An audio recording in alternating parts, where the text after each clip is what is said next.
तो यह जो कथा है साईं बाबा की, यह बहुत पावन और पुण्य है।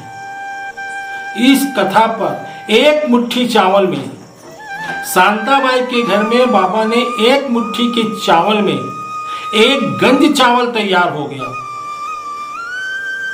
शांताबाई पति पत्नी हमेशा शिरडी जाते थे और बाबा की द्वारका माई पर दर्शन करते थे और बाबा की सेवा करते थे। जाते जाते शांताबाई उम्र में सियानी हो गई, हाथ पैर जकड़ लिया। 2 लड़की और 1 लड़के थे शांताबाई के, और उस चारपाई में लेटे लेटे साईं बाबा से यही कहती थी कि साईं बाबा, हमने कौन सा पाप किया है? ये हमारी गरीबी कब दूर होगी बाबा?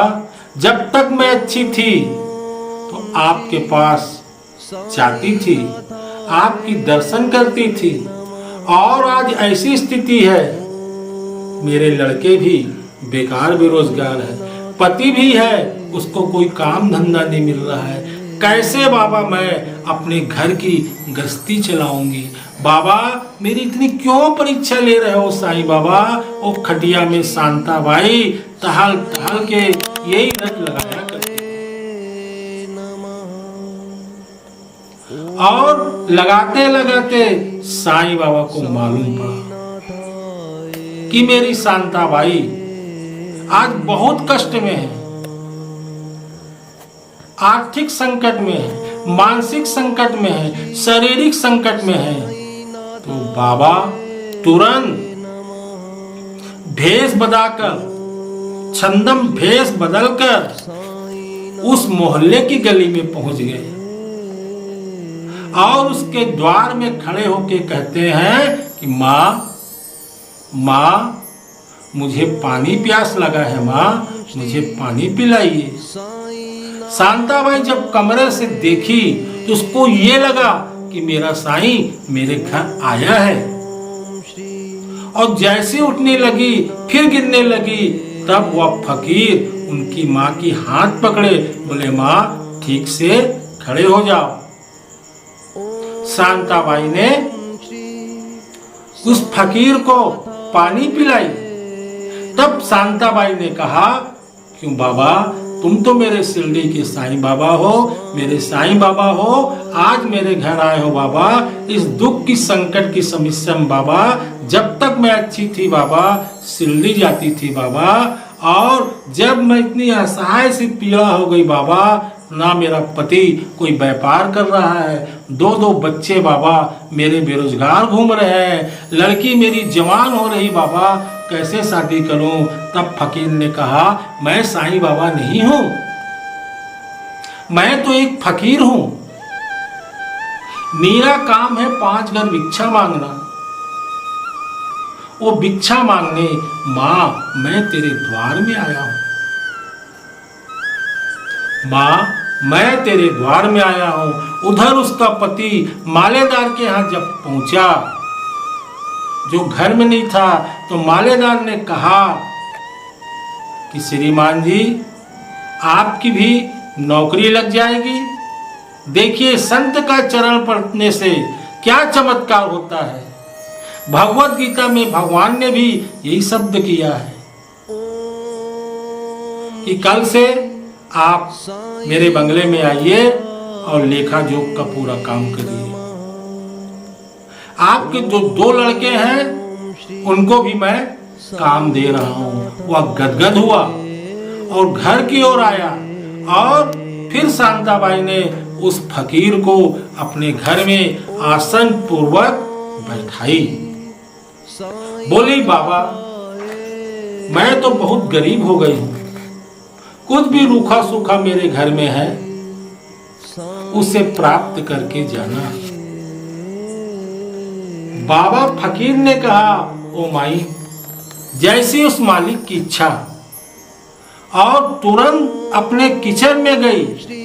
जहां चावल जिसमें बॉक्स में रखती थी वहां एक मुट्ठी ही चावल था। उसने डेगची पर एक मुट्ठी चावल डाल दी,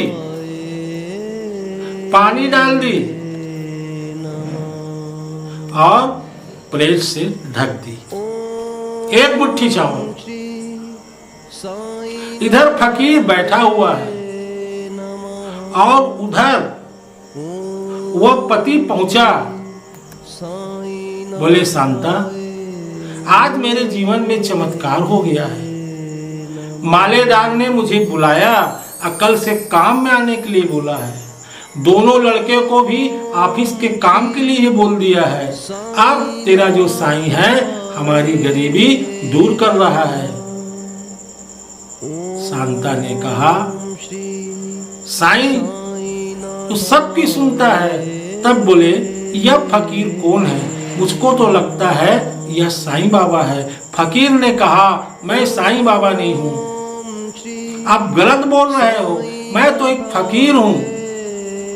ठीक है, उसका बाबा का मैं पोशाक पहना हूं, मैं साईं बाबा नहीं हूं।